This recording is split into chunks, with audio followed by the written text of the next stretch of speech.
Hello friends, आज आमे 50 साइज्र double कटोरी ब्लाउजर कटिंग जानिबा। यही ब्लाउज पूरा हेवी साइज माने बहुत बड़ साइज्र आमर ब्लाउज बनिबो। डायरेक्ट कपड़ा उपरे कटिंग करिबा। तो देखंतु 50 साइज्र ब्लाउज बनियाकु हेले आमको कपड़ा एठी 1 मीटर पाखापाखी दरकार। तो देखंतु आमर एठी ब्लाउज कपड़ा 1 मीटर अछि आ अस्त्र कपड़ा में भी 1 मीटर नहीं। जदि ब्लाउज रो हाथ कोहणी पर्यंत बनाउछंती ताहले 1 मीटर भितरे ब्लाउज बनै ही जिवो। आउ जदि कोहणी ठु तळुकु जेमती 3/4 हैला ताहले ब्लाउज रो कपड़ा आपण माने मीटरे 25 पॉइंट किंबा 30 पॉइंट नहीं पारिबे। ताठु जदि हाथर लंबा फुल हाथ बनाउछंती ताहले 1.5 मीटर नियंतु। एटी देखंतु आमे डायरेक्ट कपड़ा उपरे कटिंग करिबा। तो कपड़ा को एमती 2 भाग करिकी रखिबा। फोल्डिंग साइड को निज आड़ को रखिबा।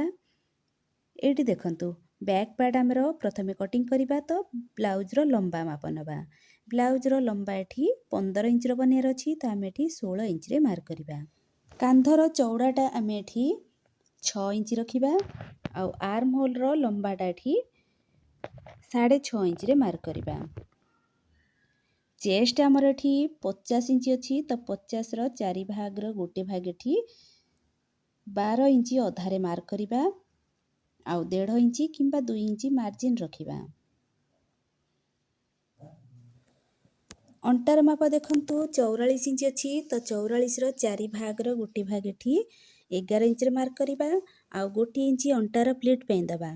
आउ 2 इंच मार्जिन रखिकी एमती ड्रा करिबा।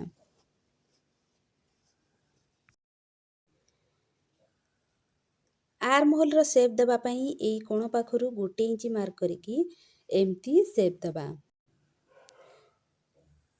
फिटिंग लाइन ठारू 2 पॉइंट किंबा 3 पॉइंट एमती डाउन करिकी शेप देकी कटिंग करिवे। एठी देखंतु आमे आर्म होल रो गोलेई रो माप थरे मापी नबा। कांध पाखरु हाफ इंच छाड़ी किरी फिटिंग लाइन पर्यंत आमे मापिबा। तो एठी देखंतु 11 इंच अधा होउची। 11 इंच अधा माने 23 इंच होउची। माने आर्म होल रो गोलेई रो माप हमर एठी 23 इंच हबो। बेकर चौड़ा आमे एठी 2.5 इंच रे मार्क करिबा।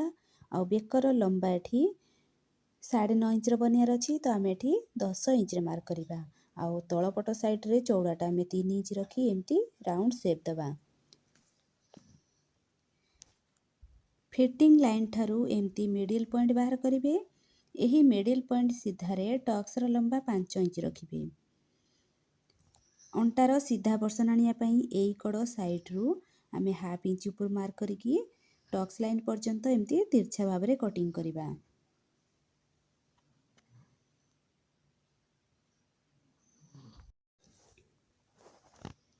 एठी हमर बैक पार्ट रो कटिंग हे गला। एबे आमे फ्रंट पार्ट कटिंग करिबा। एठी देखंतु कांधर पट्टी को एमती बेको आड़ को 2 पॉइंट डाउन करिकी कटिंग करि परिबे। जदि आपण माने डीप नेक बनाउछंती ताले बेको आड़ को एमती 2 पॉइंट डाउन करिकी कटिंग करिबे।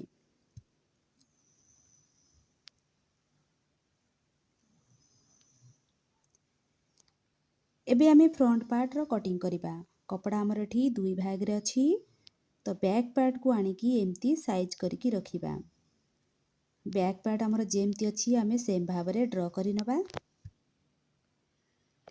एई कड़ साइड रु आमे कटोरी बढ़िया पई 2.5 इंच रो मार्क करिबा।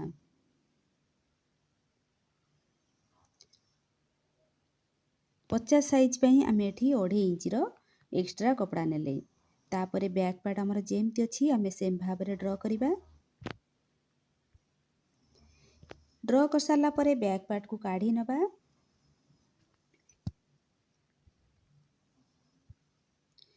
सामना पटर आर्म होल रो शेप देबा पई देखंतु एही लाइन ठारू हाफ इंच रो एमती मार्क करिकी शेप देकी कटिंग करिवे। सामना पटर बेकर लंबा एठी 7 इंच बनियार अछि। तो आमे एठी 7.5 इंच रे मार्क करिबा। आ एठी आमे राउंड शेप देबा। एबे देखंतु बस्ट पॉइंट रो मार्किंग करिबा। जेहेतु आमर ब्लाउज रो बस्ट पॉइंट बाहर करथिले 10.5 इंची तो 10.5 इंची रे आउ 2 इंची प्लस करिकी 12.5 इंची रे आमे बस्ट पॉइंट पे मार्क करिबा। एस पटी रो चौड़ा जानिया पई देखंतु चेस्ट रो जो 4 भाग रो गोटे भाग आमे 12.5 इंची नैथिले ताकू आमे 3 भाग करिबा। फिता रे एम्ति 3 फोल्ड करि नबा 12.5 इंची पर्यंत गोटिए भाग ही आमे एठी एस पटी पई नबा। फिटिंग लाइन थारु आमे एठी एस पटी पई मार्क कले तापरे ए जो आमे एस पटी रो जो मार्किंग कले से उठू ए लास्ट पर्यंत यार मिडिल पॉइंट बाहर करिबा। दुई कड़ साइड रु आमे 1.5 इंची लेखा ऊपर को मार्क करिबा। आउ ए तीनटा पॉइंट को आमे हल्का भाव रे राउंड शेप देबा। जेहेतु हमर एठी 50 साइज रो ब्लाउज बनिबो बा हेवी चेस्ट बनिबो तो सेथि पई आमे 1.5 इंची लेखा ऊपर को मार्क कले। बेकर एई जगह रे आमे 1 इंची किंबा 1.5 इंची नेकरी एम्ति कटोरी रो शेप देबा। आउ बेकर एकड़ साइड जो पट साइड हमर हुक आउ हाई पटी लागे सेठी आमे हाफ इंची रो मार्क करिकी एम्ति आ सहित जॉइंट करिबा। कटोरी रो तळ पार्ट आमे एठी 4.5 इंची रो नबा। ऊपर पार्ट आमे जेमती 1.5 इंची लेखा ऊपर को मार्क करिथिले एही बस्ट पॉइंट लाइन थारु आमे तळकू सेम भाव रे 1.5 इंची लेखा तळकू मार्क करिकी एम्ति हल्का भाव रे राउंड शेप देबा। एथिरे हमर भी पटी लागिबो तो एठी एई कड़ साइड रु 1 इंची मार्क करिकी भी पटी रो एम्ति शेप देबा। एस पटी सहित हमर एठी डबल कटोरी जोड़ा हबो तो सेथि पई एस पटी को 1 इंची बढ़ई करी एम्ति तिरछा भाव रे कटिंग करिवे। एबे देखंतु भी पटी रो लंबा केमति जानिबा। बैक पार्ट रो जो फिटिंग लाइन अछि ताको हम एम्ति फोल्ड करिकी एस पटी रो फिटिंग लाइन सहित एम्ति मापिबा। तो मापी सारला परे देखिबा एठी हमरो बैक पार्ट रो कपड़ा आउ केते बंचुची तो एठी हमरो रहुची 3 इंची 3 इंची रो भी पटी रो लागिबो तो एथिरे आमे 1 इंची बढ़ेकी 4 इंची रो भी पटी रो लंबाटा नबा। भी पटी रो चौड़ाटा आमे बैक पार्ट रो चौड़ा जेतिक अछि सेम भाव रे नै जिबा। एठी हमरो सब पार्ट रो मार्किंग आमे करिनेले आमे पूरा ध्यान रखिकी कटिंग करिबा।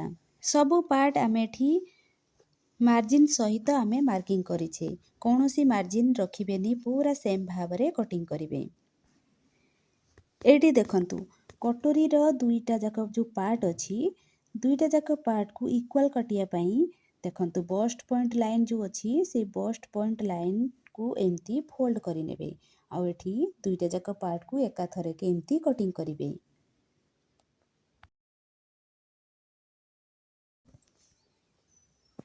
एबे हमें हातर कटिंग करिबा।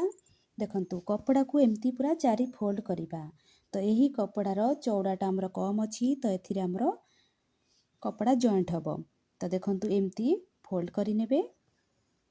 हातर लंबा जेतिकी थिबो 1 इंची बढ़ई की नेबे। आर्म होल लाइन हमें एठी 3.5 इंची रे मार्क करिबा। आर्म होल रो गोलेई रो माप जेतिकी थिबो तार अधा एम्ति आर्म होल लाइन पर्यंत मार्क करिवे। आउ ऊपर लाइन हमरो जोटा अछि 2 इंची रो सीधा भाव रे नेबे आउ सेउठू हातर एम्ति शेप देबे। तापरे हातर मोहरी नेबे आउ एक्स्ट्रा मार्जिन रखिकी हातर एम्ति कटिंग करिवे।